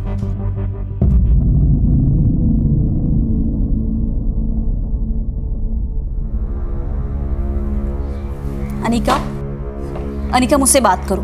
तुम्हारा बचपन अच्छा था, तुम्हारे इतने सारे दोस्त थे, तुम्हारे पास नौकरी भी है, you are a smart girl. Anika देखो, तुमने कितनी मुश्किलों का सामना करके अपनी लाइफ बनाई। बहुत कम लोगों में ये हिम्मत होती है। अभी ऐसा क्या हुआ कि तुम सुसाइड करना चाहती हो? बोलो अनिका, मुझसे बात करो। हाँ, शांत हो जाओ अनिका, देखो शांत हो जाओ, मेरी बात सुनो, मुझे बताओ, तुम अकेली नहीं हो, हम सब साथ हैं। अनिका देखो, तुम जो बोल रही हो मुझे कुछ समझ में नहीं आ रहा है। धीरे धीरे धीरे बताओ, शांत हो जाओ। बताओ अनिका।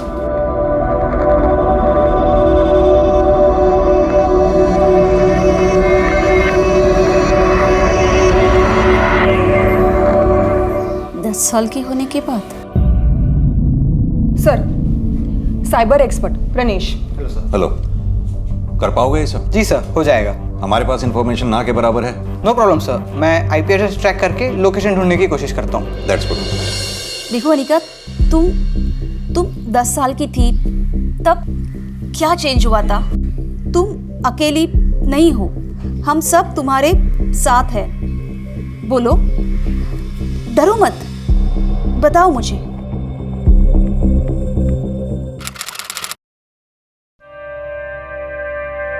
पूरा खाना खत्म करना दोनों, ठीक है? मम्मा। रुक जा बेटा, मैं मोमबत्ती जलाती हूँ। ये बिजली भी ना दोपहर में गई थी। क्या हुआ? मुझे कुछ दिख नहीं रहा। हाँ बस बेटा, मोमबत्ती जला रही हूँ। अरे क्या हुआ अनिका, तुमने क्या किया? क्यों छेड़ रहे हो बेचारी को? बस ये देखो, आ गई मोमबत्ती। अब खाओ, अभी दिख रहा है? जल्दी खत्म करो। मस्ती चलती रानी है, जीवन उसका पानी है, हाथ लगाएगी तो तर जाएगी, बाहर निकालो तो मर जाएगी। चलो अभी बहुत रात हो गई है, दोनों सो जाओ, ठीक है? मम्मा नींद आई। हाँ चलो चलो, सुबह स्कूल भी है ना, तो सो जाओ। चलो।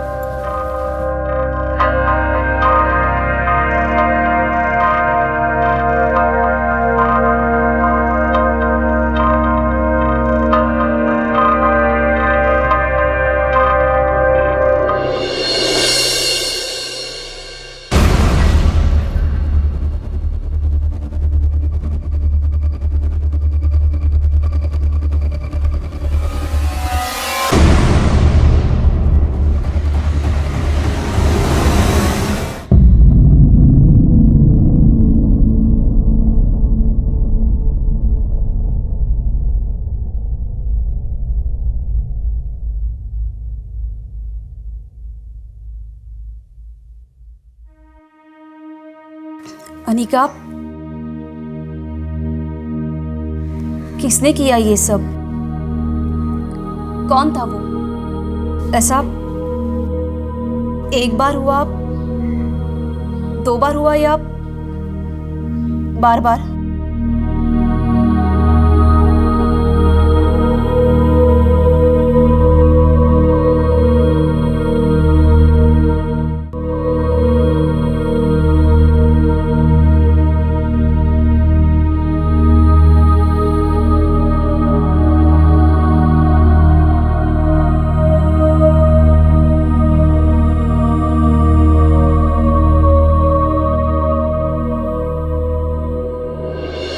बात प्रोसेस की नहीं, प्रायोरिटी की है।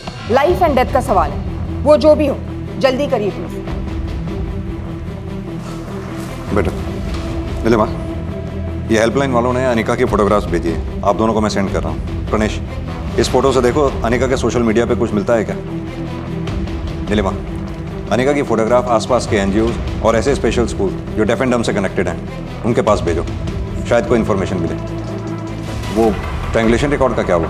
सर चल रहा है लेकिन टाइम लगेगा, फिर भी हाई प्रायोरिटी पर फॉलो अप कर रहे हैं। वो मिस्टर देवेंद्र को कॉल लगाना जरा। Hello mister Devendra. Hello mister Devendra. हाँ, ऐसा है, हमें लोकेशन ट्रेस करने में थोड़ा टाइम लगेगा। आपसे एक रिक्वेस्ट है, अपने लोगों से कहिए कि अनिका से बातचीत करते रहें, उसे डायलॉग्स में एंगेज रखें। सर हमारी कोशिश जारी है। और एक बात, बातों बातों के दौरान अगर आपको लोकेशन से जुड़ी कोई भी चीज़ ऐसी दिखाई देती है या सुनाई देती है तो प्लीज़ हमें इन्फॉर्म कीजिएगा। Thank you. बताओ, तुम्हारे साथ ये सब एक बार हुआ? कुछ दिनों तक चला, फिर कुछ हफ्ते?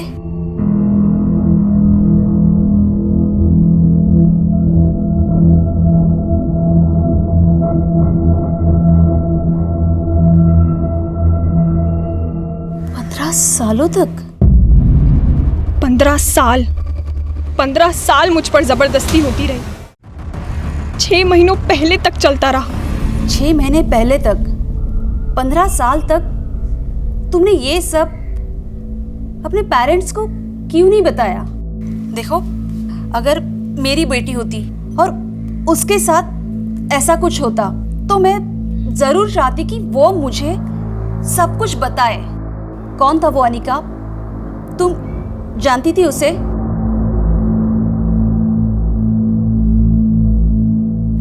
बोलो अनिका, हम तुम्हारी हेल्प करेंगे।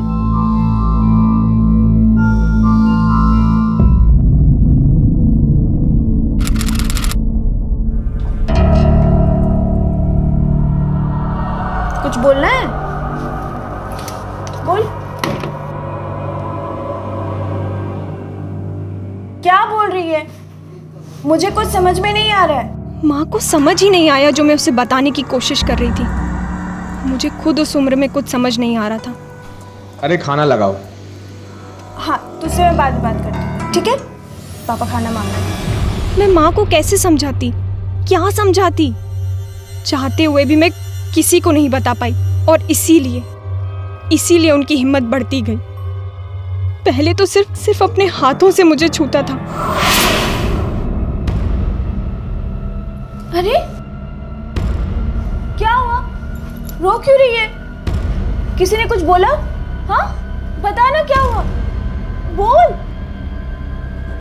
आखिर इतने सालों बाद माँ को मेरी बात समझ आई, लेकिन समझना नहीं। क्या बोल रही है? किसी से कुछ कहना नहीं। माँ ने उल्टा मुझे ही दोष दिया, कहा मैं कहानियां बना रही थी। मारा मुझे, अपने आप से दूर कर दिया। आखिर मैं अकेली पड़ गई।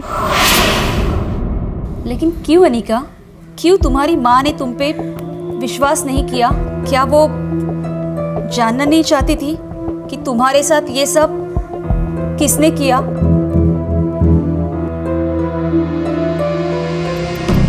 क्यों जानना चाहती माँ? क्यों विश्वास करती मेरा? आखिर उसका अपना पति उसी की बेटी का बलात्कार जो कर रहा था।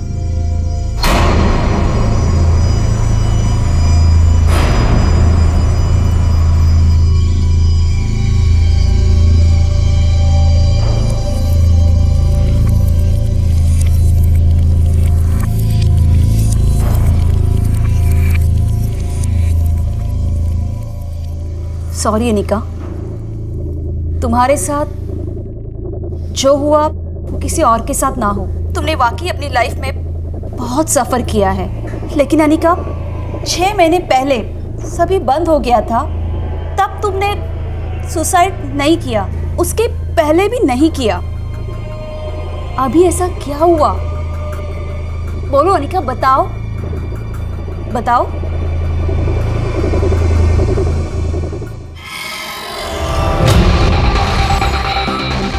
अनिका रुको, अनिका रुको, स्टॉप स्टॉप, मेरी बात समझो, स्टॉप इट अनिका, मेरी बात सुनो, रिलैक्स अनिका। देखो अनिका, अनिका रुको रुको।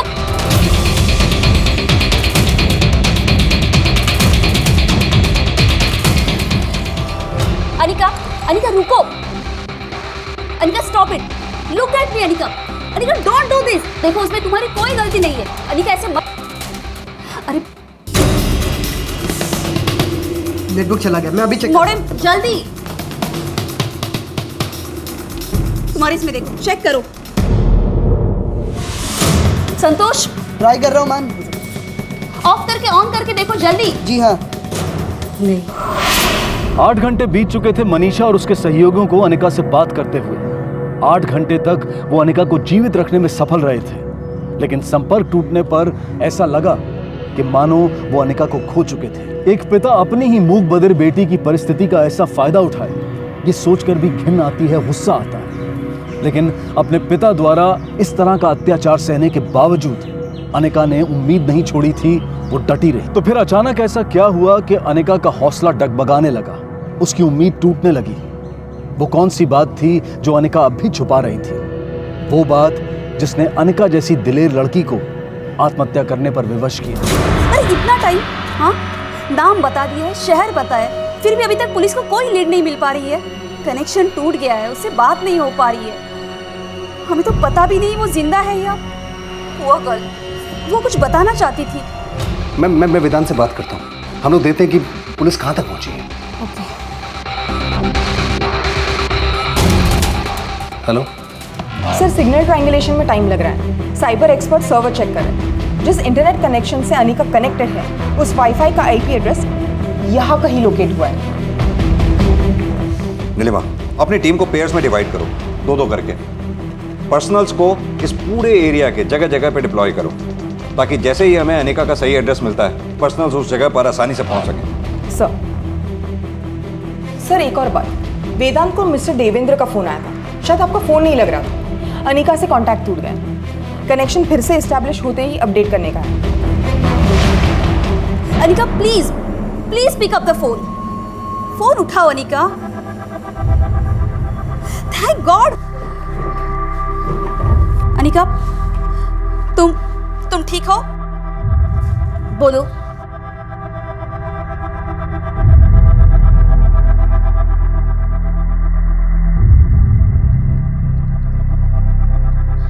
बोलो अनिका, तुम क्या बताना चाहती हो? पापा ने तुम्हारे साथ जो किया उससे तुम टूट गई थी, पर तुमने हार नहीं मानी। ये सब कुछ होने के बाद भी तुम जीना चाहती थी, अपने लिए, अपनी बहन के लिए।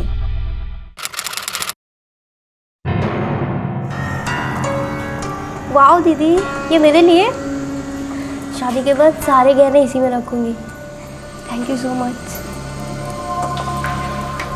लीजिए। संस्कार होना बहुत जरूरी है। बिल्कुल सही कहा आपने। लेकिन आजकल की लड़कियों में कहाँ संस्कार?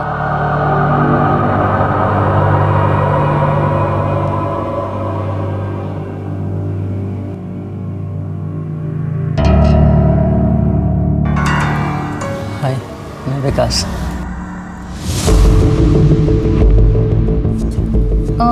ये कौन है? हाँ, ये मेरी बड़ी बेटी है अनिका। ओह, सुंदर है। हाँ, मायके आई है माँ बाप के पास? नहीं, अभी इसकी शादी नहीं हुई है। अभी शादी नहीं हुई? फिर छोटी की शादी?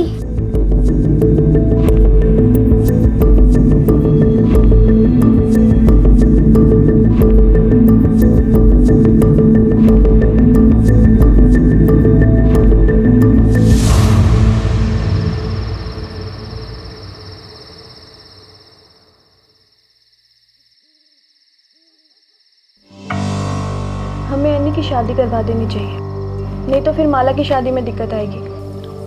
कौन करेगा इससे शादी? अब मान लो शादी हो भी गई तो बोझ बन के रहेगी। छोड़ो शादी वादी इसकी। हमने अभी तक कोशिश ही कहाँ की है इसके रिश्ते के लिए? कहाँ ढूंढा है रिश्ता हमने?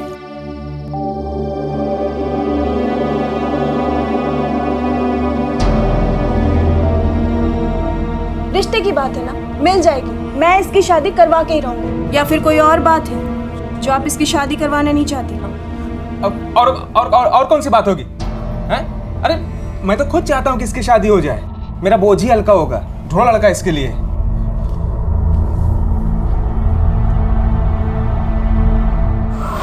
वो तो कह रही है कि सुसाइड की वजह रेप नहीं है, वरना पहले ही कर देती। तो वो क्या बात हो सकती है जिससे तंग आकर अब जाके सुसाइड अटेम्प्ट कर रही है? जॉब भी तो वो कर ही रही है, जॉब से जुड़ी भी कोई प्रॉब्लम नहीं हो सकी। शादी? कहीं ऐसा तो नहीं रिश्ते ना मिलने की वजह से मायूस होकर अकेला महसूस करती होगी शायद?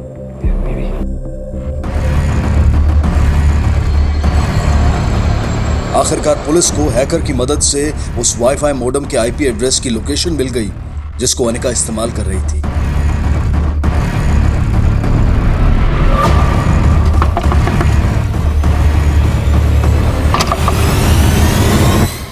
चेक करो सब। अरे आप लोग कर क्या रहे हैं? अचानक से कहाँ घुसे चले आ रहे हैं? यहाँ कोई लड़की सुसाइड कर रही है। लड़की सुसाइड? आप ये किस तरह की बात कर रही हैं? मैं यहाँ अकेला रहता हूँ मैम, और यहाँ कोई लड़की सुसाइड नहीं करी है मैम। यहाँ कोई नहीं मिला। जिस लड़की को हम ढूंढ रहे हैं वो तुम्हारे इस वाईफाई से कनेक्टेड है। कैसे? मैम मेरा वाईफाई ओपन है, तो मैंने कोई पासवर्ड वगैरह नहीं लगा रखा है। वाईफाई का रेंज होता है 150 मीटर्स। इसका मतलब आने जाने वाला कोई भी या आसपास का रहने वाला कोई भी इसके नेटवर्क से कनेक्टेड हो सकता है। 1 मिनट। इस लड़की को जानते हो? कहीं आसपास रहती है? अनिका नाम है इसका। नहीं मैम, मैंने इसे कभी नहीं देखा। आसपास का एक एक घर चेक करो, कोई घर छूटना नहीं चाहिए। चलो।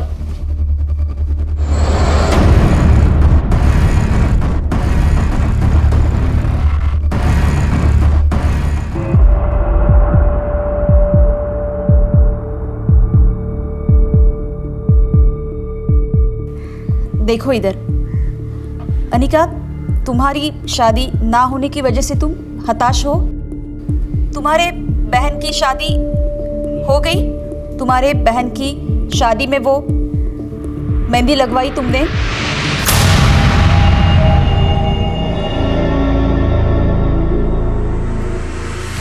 मेहंदी तुम्हारे बहन की नहीं, तुम्हारी शादी में लगवाई। तुम्हारी शादी?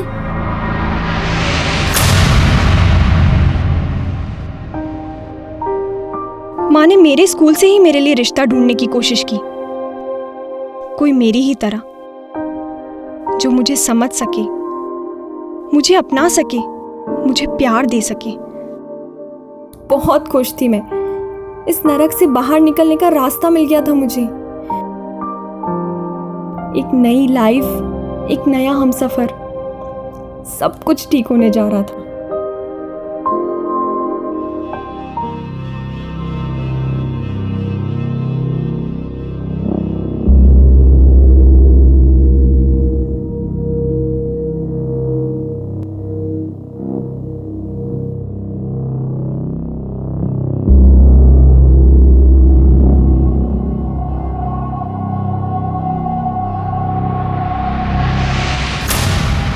कब शादी हुई थी तुम्हारी? 4 दिन पहले? मतलब शादी के अगले दिन ही हमें पहली बार अनिका ने फ़ोन किया था। एक नए लाइफ की शुरुआत की थी तुमने। कितनी खुश थी तुम। तो अभी ऐसे क्या हुआ? क्यों कि तुम सुसाइड करने जा रही हो? कि तुमने 4 दिन पहले ही अनिका की शादी हो गई थी। 4 दिन पहले अनिका की शादी हुई है? इसका मतलब वो मोस्टली ससुराल में होगी। मैं ये इन्फॉर्मेशन पुलिस को दे देता हूँ। पता नहीं कितने काम की होगी ये इन्फॉर्मेशन, लेकिन तुम मुझे अपडेट करते रहो। Okay? Okay sir, sure. Anika ससुराल में है। 4 दिन पहले ही उसकी शादी हुई है। हो ना हो जिस एरिया में हम उसे ढूंढ रहे हैं उसी एरिया में उसकी शादी रजिस्टर्ड हुई होगी। रजिस्ट्रार ऑफिस से कॉन्टैक्ट करो। उस दौरान जितनी भी शादियां रजिस्टर्ड हुई हैं सबके रिकॉर्ड्स मंगवाओ। Okay quick.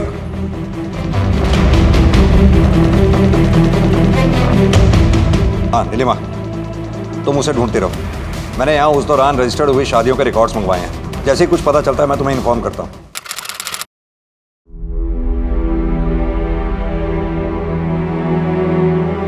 किसी और का मुझे छूना सहन नहीं होता था मुझसे।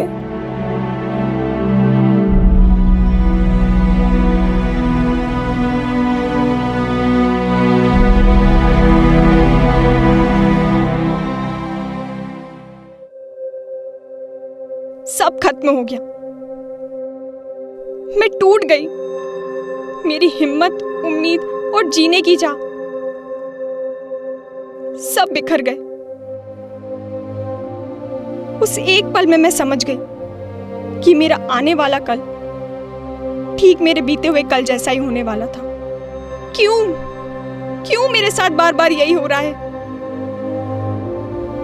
शायद मेरी ही गलती है, मुझ में ही कोई कमी है। अनिका देखो, तुम में कोई कमी नहीं, इसमें तुम्हारी कोई गलती नहीं। Anika, you understand?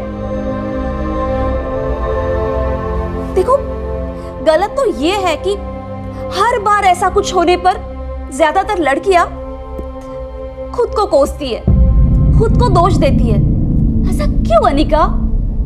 बोलो।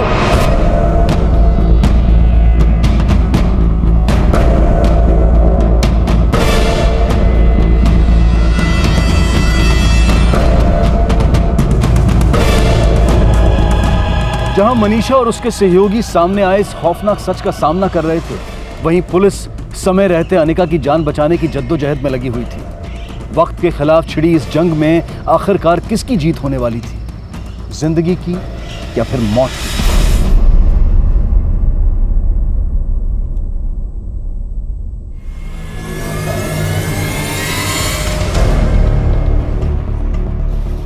Stop Anika, listen.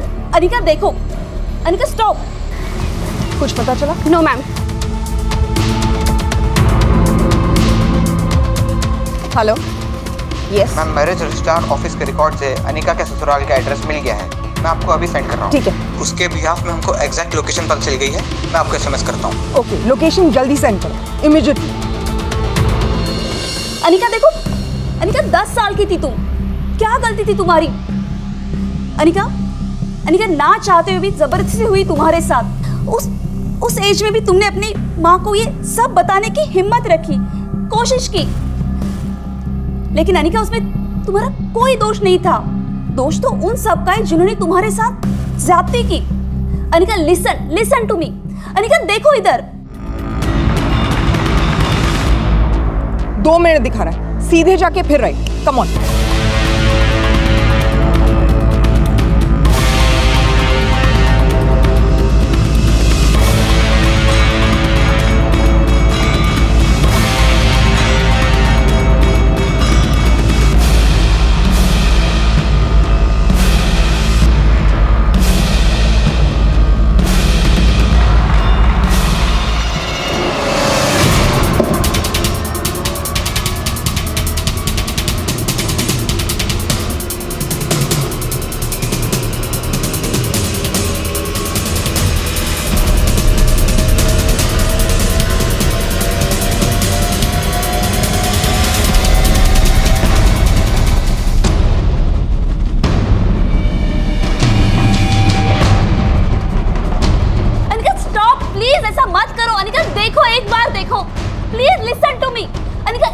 मेरी तरफ देखो।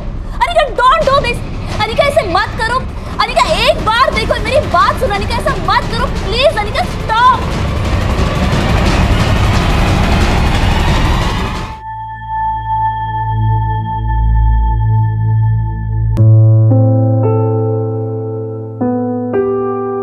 पियो, are you okay?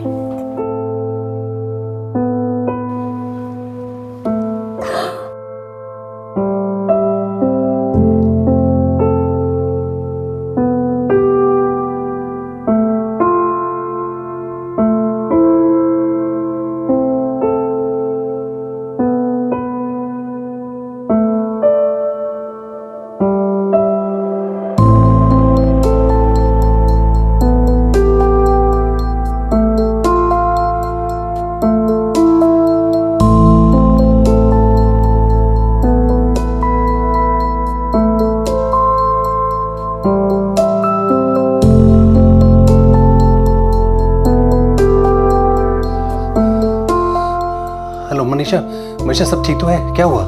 Devin, we saved her. Police time पे पहुंच गई वहां। Yes, Devin, we saved her.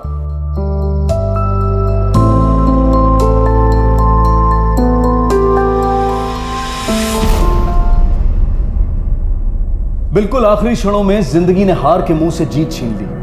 15 घंटों तक चले इस कठोर संघर्ष के अंत में आखिरकार अनिका को बचा लिया गया। दाद देनी होगी उस दृढ़ता, उस सतर्कता की जो देवेन, मनीषा और उनके सहयोगियों ने दर्शाई। साथ ही मुस्तैदी से काम करने वाले पुलिस कर्मियों को भी सफलता का श्रेय जाता है। अनिका द्वारा दिए गए बयान के आधार पर उसके पिता और पति दोनों को गिरफ्तार कर लिया गया। क्या हुआ? अरे छोड़िए! अरे देखो मुझे लेके कहाँ जा रहे हैं? सब बताइए तो मैंने क्या किया? अरे ऐसे कैसे लेके जा रहे हैं? कुछ नहीं किया इन्होंने।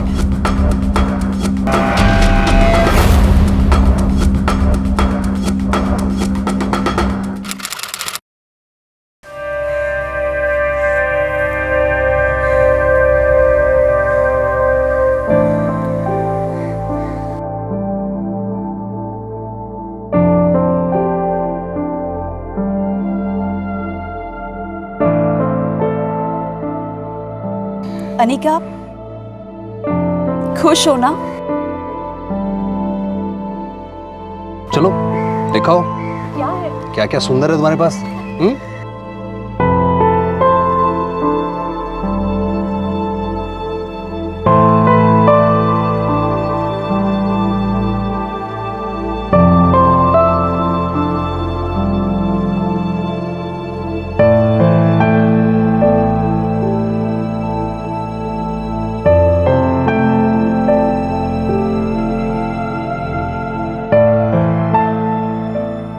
देवेन और मनीषा की मदद से अनिका को एक एनजीओ में आश्रय मिला, जहां वो आत्मनिर्भरता से और गर्व के साथ अपने बिखरे हुए जीवन को एक बार फिर से समेटने की कोशिश कर रही है। अनिका के पिता और पति के खिलाफ अदालती मामले अब भी जारी हैं और अनिका को पूरी उम्मीद है कि उसे इंसाफ जरूर मिलेगा। शारीरिक घाव तो फिर भी भर जाते हैं, लेकिन अपने मन पर लगे घावों के साथ जिंदगी बसर करना आसान नहीं होता। जिस अनिका को सहारे की ज्यादा जरूरत थी, उसका शोषण किया गया, और वो भी उसके अपनों के हाथों। कितनी दुखद और भयंकर परिस्थिति है ये।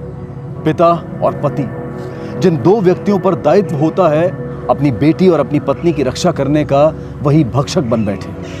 अनिका की कमजोरियों का फायदा उठाकर इन हैवानों ने उसके विश्वास, उसके हौसले, उसकी हिम्मत को चकनाचूर कर दिया। 15 सालों तक यौन शोषण का शिकार रही अनिका को जरूरत थी संवेदनशीलता की, प्यार की, देखभाल की, लेकिन दुर्भाग्यवश उसके पति में इसे समझने की ना तो क्षमता थी और ना ही इसके लिए जरूरी धैर्य।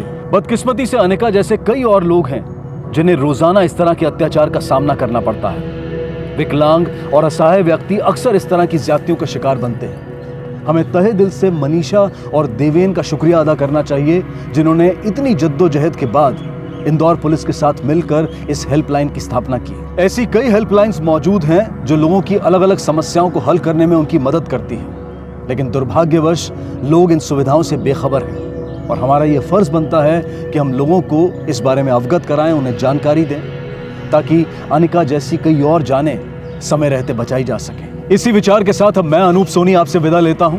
फिर मुलाकात होगी अगले एपिसोड में एक और चौंका देने वाले केस के साथ। तब तक अपना और अपने परिवार का ख्याल रखें और देखते रहें क्राइम पेट्रोल सिटी क्राइम्स। सबक एक को सीख हम सबको। जय। इस तरह के और भी एपिसोड देखने के लिए हमारे चैनल को सब्सक्राइब करें और बेल आइकन दबाना ना भूलें।